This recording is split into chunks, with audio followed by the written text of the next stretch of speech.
Absolutely. I remember yeah. every little minute of that game, how it went, how the score lines went, and Gary wants to hear up to the 89th minute. Yeah, well, the thing is, we did as well as players. I think both teams had almost settled for extra time. I think we were all out on our feet, put so much into the game, and you're almost then accepting, well, let's drive on and let's see who can get the winner in extra time. But as it was, Neil put a great ball in, and Chris Sutton was at the back, and I just think Lovencrantz just peeled off on his shoulder, if you like. It didn't really connect with it great, but he makes connection towards the goal, Lovencrantz, and Rangers then are ecstatic. All the fans are celebrating, and obviously from a Celtic point of view, your head's in your hands, and you can't believe you've lost a goal at that particular time. But I can honestly say it was a brilliant game. It was end to end, two really good teams. If you look back at the teams of both teams, we were all full strength. Rangers were as good as full strength as well. Really good players on the park. And ultimately, when it gets to that stage in the game, you'd won the league that year, John. Yeah, obviously. Yeah, you get the two cups, and is that going to be the case this season? Some people think it might be. Some people are asking, what about your moment? Tell us about that 19th minute, your goal, opening the scoring.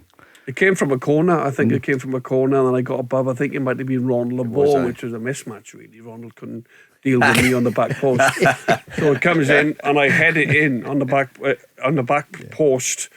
I'd sort of jumped the ball, had bounced, and then I ran off. But the problem was, Paul, that was in the 19th minute, and then Rangers equalised in the 21st. So we it's like an old cliche, we want to try and hold on to the lead for as long as you can, just to settle, and because you do when you score the first goal in the cup final, it's huge, because all of a sudden then your players, they all want the ball. It gives you a huge confidence boost.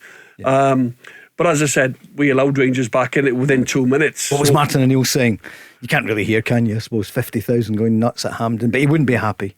No, of course not, because of the length of time that it took for Rangers to equalise, and then all of a sudden it's a common theme, isn't it? When teams score, and then you're at a lowest sort of concentration levels, and you're all trying to get back in shape.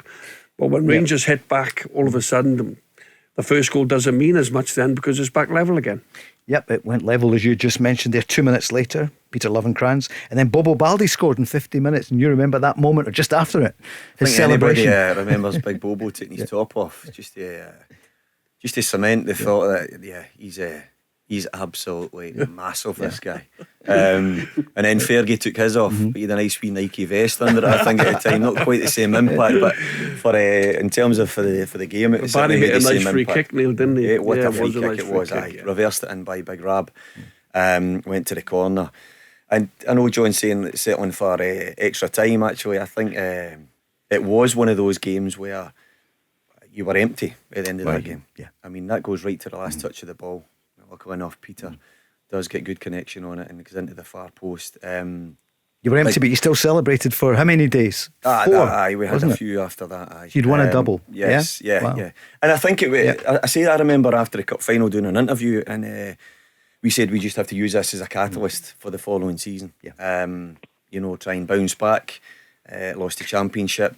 Winning the Scottish Cup was a good way to end the season, but you're still hurting because the most important thing is winning the league. And what happened the following year then? What happened after that? The following year was 2003, John, which a lot of people will regard Celtic. That Celtic team at that time has been one of the greatest ever. Seville. And actually, and I'm not trying to rub it in, I know Gary's still on the line here, is it?